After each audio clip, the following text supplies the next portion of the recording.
Hello everybody, Cedric and CJ here, CRWC, and we will be reviewing NWA Powerrr. So look, this is going to be a short one because I don't know what happened with NWA. They had some event, then after that event, it was like a 1 hour, 40-some minute event. It was NWA versus something, but after that, we get Powerrr, and the quality of their matches dropped. It was not good. So listen. This begins with a 6-man tag team match. Okay? It's the Spectaculars, which is comprised of Rush Freeman, Rolando Freeman, and Brady Pierce. Can never remember his name. Never. Versus the Fixers, Wrecking Ball Legursky, Jay Bradley, and Matt Vine, or Matt Ice Vine. Look, Rolando Freeman would be best served as a manager.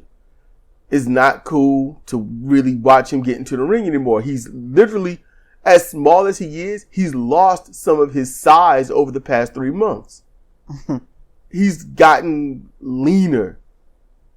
He looks like a large-headed child out there. He does. Maybe a large-headed 12-year-old. Rolando was chopping Legursky, and it sounded like a ruler hitting the top rope. It did. It was cute. Everything was cute. But the Fixers went with the power and elbow combination, powerbomb elbow combination, and the match wasn't even. It just seemed like it lacked anything. It was just the crowd was quiet. They didn't care about anybody. And that's going to be an ongoing theme. So then we get another tag match, as we were promised from Eric Jackson's promo last week. But let me stop you for a second. Even the wrestlers weren't into it. Okay, the Spectaculars are never into it, okay? But usually, they get out there, they do their thing. They dance and all this other the stuff. crowd gets into it a little bit. Okay. Then the Fixers come out. Fixers! We didn't even get any Fixers. No, they did it. Legursky did it, but nobody cared. And then Jay Bradley, he did it, but nobody cared. Nah, okay. Because the Spectaculars, in a short amount of time, went from being baby faces that the fans were trying to get behind, but they would lose. And then they went to being heels, trying to work with Tyrus. And then Rolando turned on them by not being around them. And then he got back with them, but they're heels. But then they start being baby faces. How can you be heels if you don't do anything? Because it's the antics in the ring, the cheating, the shortcuts, stuff like that. The mean faces with dirty tactics. Those are heel qualities. I just don't recall them doing any of that. I recall them being just as dry as they always been. This is always led by Rolando. Okay, so Rolando's the heel. And the other two just follow suit. Okay. That makes more sense. I would quit wrestling to get away from this gimmick. Okay? It's terrible. It's terrible. The Spectaculars, I could talk bad about them all day. They are dry. They are plain. They have no life. They are two corpses with bow ties. It's terrible. This is not working for them. It's not working for me. So then we get another tag team match. Fodder and Eric Jackson versus the Outrunners, who we saw in AEW. Truth Magnum and Turbo Floyd. They are throwbacks. Okay? Yes. And as Cedra said, y'all are such, what she said? Yeah, you said, y'all are so much of a throwback, you have to take a time machine to get to work. They are. I was popping on that, but I had to type. It's true. If you look at them, their hair, their gear, their names, their taunts, is like, wow. This is circa 1985. It's like Magnum TA had a kid and said, okay, you're going to be Truth Magnum and you're going to do a little bit of Bobby Eaton stuff. And when I say a little bit, it's like the hair flicking and trying to be a heel is the way Bobby Eaton would be, which never really got over well as a heel. It was just, he was a heel by association, not a heel by what he would do, except maybe a couple of times that I can remember. But Truth Magnum is acting like a massive babyface to an audience that doesn't see him. Mm-hmm. he's being a massive babyface with a heelish kind of flair, and it's a massive babyface to a massive level of disinterest from the fans. They did not care. I think there was some kind of golf claps here and there. Yeah. And it's not a hyperbole. I'm not being hyperbolic. It's like little bitty golf claps or the, okay, you got over on me slow clap thing. It was terrible. Mm-hmm. The Outrunners, now look, the Outrunners don't look like a well-made tag team in terms of gear and whatnot. They look like they're out of color. Like if you watch a TV show and everything is in color, but then you got the people in the background that are black and white. That's what they look like. And they're going against Fodder and Eric Jackson. Eric, who was talking about, taking matters into his own hands, being better, being different, But the Outrunners, they won by pinning Jackson after a combination power slam, ducking net breaker, which is a common move in the NWA now. So I don't get it. And it's a finisher still, but I think two other teams do it. We've seen La Rebellion do it. Yeah, La Rebellion, they did it. And somebody else, I forgot who it was, they could barely hold up their opponents. So we got that. Crowd was just like, good job, people that we don't care about. Yeah. Oh, the bad guys lost. And my ad, baby faces are heels elsewhere. So if the crowd knows that you're a heel somewhere else and you've been there before as a heel and you come back as a massive baby face to a team that is Fodder, the heel, Eric Jackson, the known baby face, an upstart guy, what's the crowd supposed to work with on that? I don't know. I guess Jackson's trying to make a turn to be, cocky neutral. I don't know. They humiliated Jackson like he was nothing, and then when he get in the ring, they beat on him like he's nothing and pin him. Mm-hmm. I'm like, that's twice I've seen this disrespectful mess, and I'm like, man, I don't know how much I can hold on. So then we get in the ring. Daisy Kill wants competition, so Jeremiah Plunkett comes out. He answers the call. Daisy insults him and his weight, which he's lost a lot of weight. My goodness. He's a junior heavyweight now. He's lost a lot of weight where he was basically almost a super heavyweight. I mean, he's got his same body shape, and we can't really escape our body shapes. But he's smaller. Yes. He's about 223 by now, 222 in that range. Mm-hmm. Spry. Yep. And he says he wants someone that's in shape. He wants somebody with some ego. So then Daisy calls out Robert Ego Anthony. So this dude come out. We've seen him before. He comes out. He looks serious. He means like he's coming to do business. Yeah. Daisy throws Plunkett from the ring and then is attacked by Robert. Joe Galley announces, the match now has turned into a no DQ 3-way match. And I'm like, you just got that so instantly, right? Yeah. And I know Corrigan doesn't do the, piping things so much right now. And that came in so quick. He was probably sitting right beside him again. You think so? Yeah, probably. Okay. But here's the thing. We got word that this match has turned into this. Did they get that notice? The ref someone could have been on the microphone, hey, this match is now this. Nope, none of that. Oh, you're right. It was not announced. There you go. This whole show, I don't know, man. Maybe they're focusing too much on 75. They're like, hey, man, we got a Powerrr coming up. Oh, crap. Let's throw something together. It's like nobody was ready. This was terrible. The bus came and he's still in bed. Yes. Eventually, Roberts has Daisy in a half crab. So Daisy grabs the ropes and, Roberts is like, there's no rope break. There's no DQ. Talos runs in favor of Daisy kicking Roberts off. Judas run in, attacking Talos, chokeslams him, does the indie taunt. Then Gags the Gimp runs in, attacks Judas. And I'm like, oh, crap. They're doing this. I was like, they're going to clear the ring. And then they do.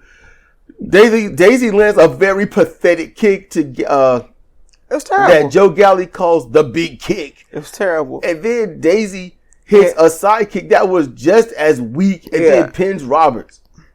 The crowd didn't care, neither did we. The only thing that the crowd came up for was when Gags got in the ring and Judas grabbed him and Gags started distracting Judas with his tongue. That's the only thing the crowd came up for. They love Gags. They love Gags. And then we get, another match that could have been better, but no. We get Samantha Starr versus Ruthie J. We knew Jay was going to lose. I wrote, that's the first note. We knew Jay would lose. And, still, it was an okay match. It's just that both of them are so inexperienced, they shouldn't be wrestling each other. Really, they shouldn't. And Ruthie J has a lot of wrestling training, as you can see. She's good. She just needs more ring time or more TV time. She just needs more. She got the good training. She just needs more experience. And Star turns heel near the end, with a cheap shot, gaining the full advantage. Hits a DDT after a long gesture and taunt and talking. Yeah, she says something and we can't hear it, but the DDT was nice. Jay took the DDT more than well, looking KO'd by it. So that was nice. Got pinned. So, okay. And the crowd was kind of like, all right, so y'all did this. Okay. And then Joe Alonzo did a promo with himself that was meaningless. Then Camille, she throws the truth out at Kenzie Page during a dual interview in the back.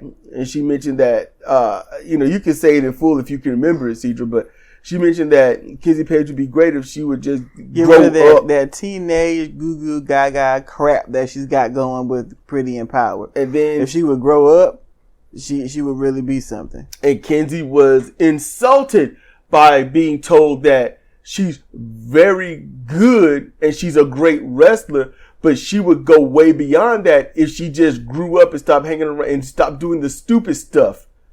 She was insulted by the world champion telling her she'd be better if she gave up being a teeny bop idiot.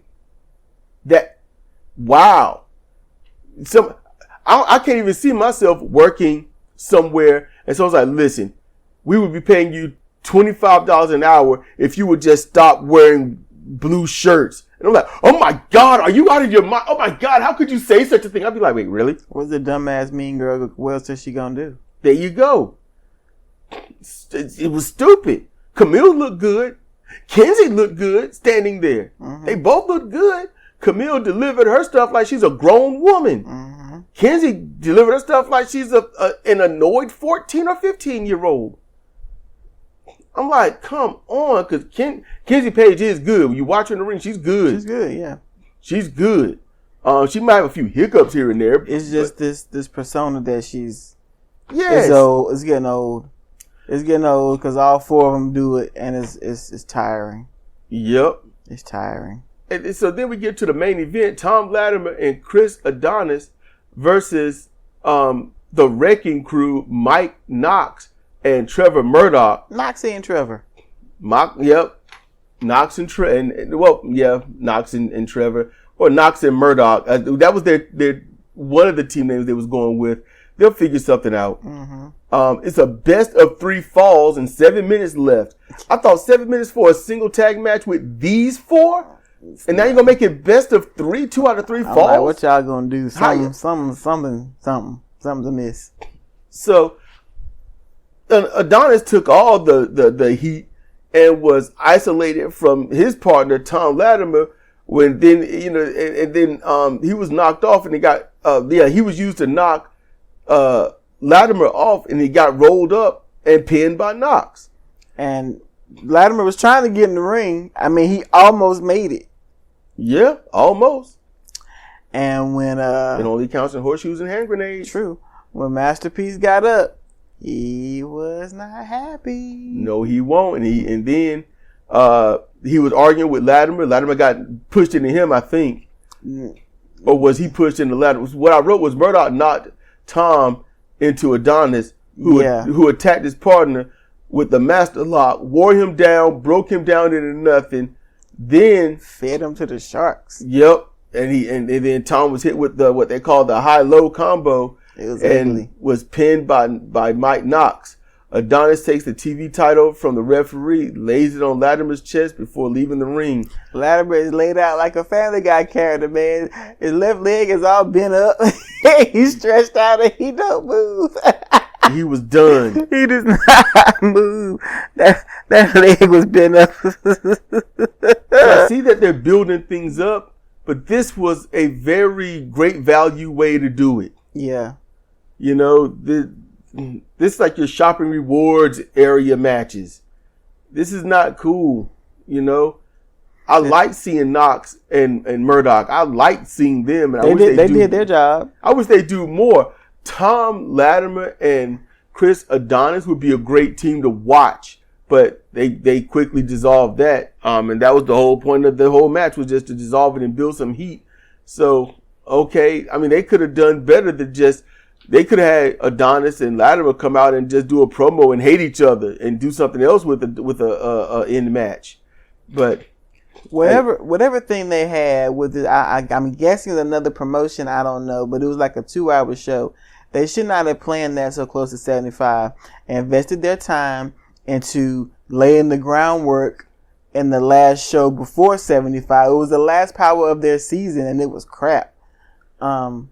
They should have put more time into design the matches and how they were going to be, because overall, as Cornette would say, it was very lazy booking. To be fair, we haven't seen the other show. We don't know what they were setting up, but oftentimes when the NWA does a joint anything, they just ignore that they have anything going on for themselves. You know, I mean, in Power Flagship, it's the only show they got. They got rid of USA. Yep. So I don't know what they're going to do, how they're going to do it. I don't know what's happening and why, but this was not good. You know, there should be there should be a minimum standard to how things are going to run with your shows, and this just was below it. You know, regular shows for the past 2 months, nice. This, no, not cool. And I would get rid of Daisy Kills and Talos. Oh my goodness! I would get rid of them. If Joe Alonzo does this crap again and they show it, I get rid of Corgan because he shouldn't allow this. There's just things that shouldn't be there. This whole beef with Gags and whatnot and Judas, no, don't do it. And we haven't seen anything from Max the Impaler. No, so I don't know where Max. We haven't even seen the minister. Nope. We haven't seen the minister in like a month. Whoa. So what is he and they getting it on? They're gonna have a kid and then you got to take time off. You got to come back with something. Oh no! You got to have something for this absence. You got to mention them. And anytime they show Sal, he's got this thing on his leg like he's hurt and throwing towels around. So I don't know what NWA. I don't know what Billy Corgan is doing with the NWA, but he needs to stop it. You need to give it to someone that actually know what they're doing. Or something. I don't know. But with that, we're going to conclude this review because you just got to get to work in 2 minutes. And I don't even know what else to say. We hope you enjoyed this. Putting this here on YouTube and on Spreaker. So please check us out on Spreaker. And with that, this has been Cedric and Cedra for CRWC, which is CR Wrestling Commentaries. And this has been NWA Powerrr. With that, y'all be chill, be good, be safe, and we'll see you next time.